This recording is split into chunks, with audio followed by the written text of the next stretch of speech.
السلام علیکم، میں ہوں سمیع ابراہیم اور آپ دیکھ رہے ہیں ہمارا یوٹیوب چینل۔ آج 11 جنوری ہے اور منگل کا دن ہے سن 2022۔ امپورٹنٹ میرے پاس انفارمیشن ہے۔ اس وقت سیاست جو ہے وہ پورے اپنے عروج پر ہے اسلام آباد میں، اور 3-4 ڈیولپمنٹس ایسی ہیں جن کا آنے والے دنوں میں خاصا اثر ہو سکتا ہے۔ ایک تو خبریں یہ ہیں کہ چودھری پرویز الہی صاحب اور ان کے ساتھ ایک اور مسلم لیگ کاف کے رہنما تھے، ان کے قریبی عزیز ہیں وہ، ان کی بڑی ہائی پروفائل میٹنگز ہوئی ہیں، اور ان میں جو پاکستان میں جو سیاست کا مستقبل ہے، پنجاب میں خاص طور پر جو مستقبل ہے، اس کے حوالے سے بات چیت ہوئی ہے۔ اور ابھی یہ اطلاعات ہیں کہ شہباز شریف صاحب بھی بڑے اس وقت اسلام آباد میں سرگرم ہیں، اور ان کی کوشش اور خواہش ہے کہ ملاقاتیں ان کی ہو جائیں، اور توقع کی جا رہی ہے کہ اگلے 1-2 دنوں میں ان کی بھی کوئی اس طرح کی ملاقاتیں ہوں گی۔ اس وقت سیاست جو وہ اسٹیٹ بینک آف پاکستان کے معاملے پر بڑی گرم ہے۔ آج قومی اسمبلی کی قائمہ کمیٹی نے وہ جو ایکٹ ہے اس کی انہوں نے اس میں تبدیلیاں کر کے اس کی منظوری دی ہے، اور اس میں یہ بتایا جا رہا ہے کہ جو اسٹیٹ بینک میں جو بہت ساری جو شرائط تھیں آئی ایم ایف کی طرف سے، ان کو شاید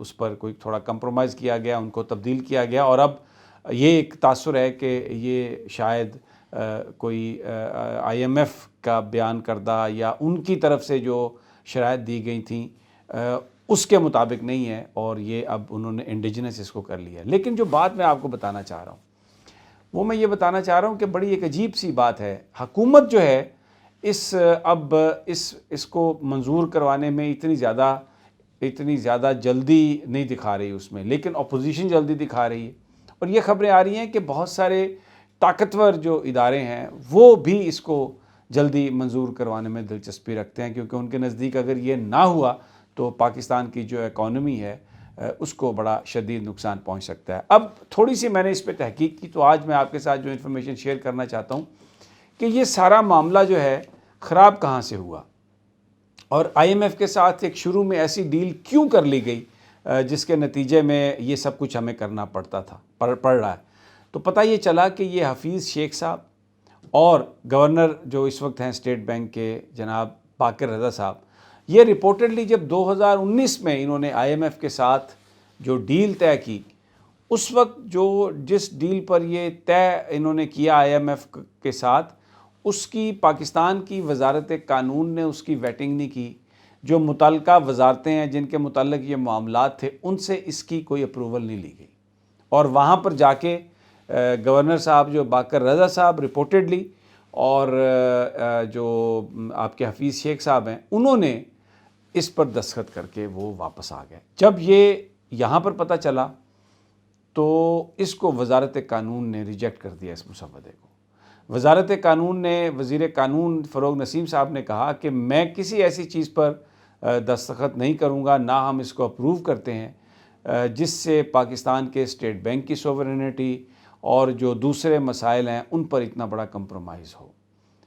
اب حفیظ شیخ صاحب کا جو یہاں سے رخصت ہونا ہے، اس میں بتایا یہ جاتا ہے کہ بڑی وجہ جو تھی یہ آئی ایم ایف کے ساتھ ان کی ڈیل تھی۔ اس کی تفصیلات اس وقت سامنے نہیں آئی تھیں، لیکن یہ جو اندرون خانہ ان کے بیسیکلی جو یوسف رضا گیلانی نے انہیں کی جو جیت تھی، یہ یوسف رضا گیلانی کی جیت سے زیادہ حفیظ شیخ صاحب کی شکست تھی، اور یہاں سے ان کو نکالنا مقصود تھا، اور ان پر ان کی جو سرگرمیاں تھیں، جس انداز میں انہوں نے یہ سب کچھ اپروو کیا، ایک بہت بڑا سیکیورٹی مارک، ایک بہت بڑا نشان آ گیا تھا ان کے اوپر۔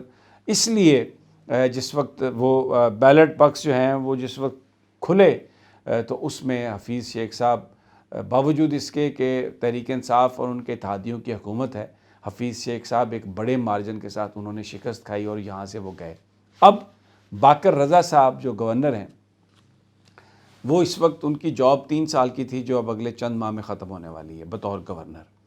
اب وہ اس وقت میڈیا میں اپنی انٹری ڈالنے کی کوشش کر رہے ہیں، ان کے ساتھی میڈیا سے لسٹیں معلوم لے رہے ہیں ایسے صحافیوں کی جو باقر رضا صاحب کے لیے جن کو مینیج کیا جا سکتا ہو، جو ان کے لیے سافٹ کارنر رکھتے ہوں.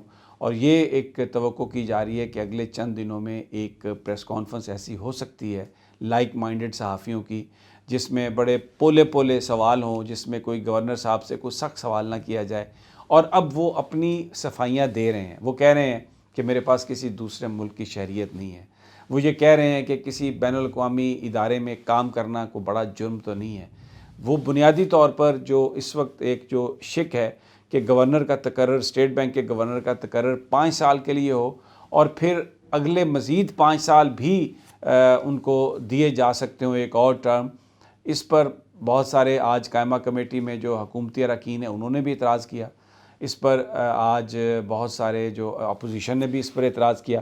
لیکن باقر رضا صاحب وہ یہ چاہ رہے ہیں کہ یہ ہو جائے، کیونکہ اگر اس وقت یہ بل پاس ہو جاتا ہے اس طرح سے قومی اسمبلی میں، تو پھر وہ جو 3 سال کی ان کی تقرری ہے، کیونکہ ابھی وہ ریٹائر ابھی ان کی ختم ہونے میں ابھی کچھ ماہ باقی ہیں، تو وہ ان کی آٹومیٹیکلی 5 سال کی ہو جائے گی اور ایک ٹرم پھر ان کو اور بھی مل سکتی ہے. لیکن جو گورنر ہیں جو وزیر خزانہ ہیں شوکت ترین صاحب، وہ بالکل بھی اس بات کو ماننے کے لیے بظاہر تیار نظر نہیں آتے. اور اس بات کا کوئی امکان نہیں کہ باقر رضا صاحب کو ایکسٹینشن مل سکے یا ان کی مدت ملازمت میں اضافہ ہو سکے، کیونکہ جو اس وقت ڈالر کا ریٹ ہے، ترین صاحب کے خیال میں اس کی قیمت 160 اور 65 کے درمیان ہونی چاہیے.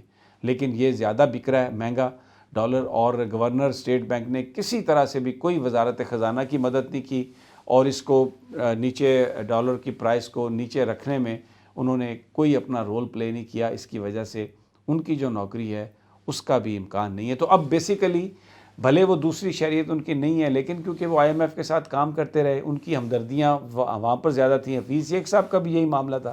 تو انہوں نے جس بل پر اس وقت سائن کروائے، مختلف وزارتوں سے ویٹ کرائے بغیر، اس کا نقصان پاکستان کو ہوا، اس کا خمیازہ بھگتنا پڑ رہا ہے. اور یہ بات وزیر اعظم صاحب کو بھی اس بات کا علم ہے. اور اب جو قریبی ذرائع ہیں وزیر اعظم ہاؤس کے، ان کا یہ کہنا ہے کہ اس بات کا امکان کم ہے کہ باقر رضا صاحب کی جو مدت ملازمت ہے اس میں کوئی توسیع کر دی جائے گی. تو یہ ایک چیز آپ کے سامنے آئی. اور دوسری جو نیشنل سیکورٹی ایڈوائزر ہیں موید یوسف، انہوں نے اس بات کا برملا اظہار کیا ہے کہ قرضہ لینے کی جو پالیسی ہے ہماری آئی ایم ایف سے، اس کی وجہ سے ہم امریکہ کی غلامی سے نہیں نکل پا رہے. ایک بہت بڑا اعتراف کیا موید یوسف صاحب نے کہ یہ جو سارے ہمارے فائنینشیل معاملات ہیں آئی ایم ایف کے ساتھ، اس کی وجہ سے ہم نہیں نکل پا رہے امریکہ کے جو انفلوئنس ہے اس سے. اور اس کا مطلب یہ ہے کہ ابھی ہم امریکہ کی غلامی میں ہیں اور شاید مزید ہمیں کچھ ٹائم اسی طرح گزارنا پڑے. بہرحال اس وقت جو ملاقاتیں ہو رہی ہیں اور یہ جو بل ہے، میں نے اپنے پچھلے ویلاگ میں بھی کہا،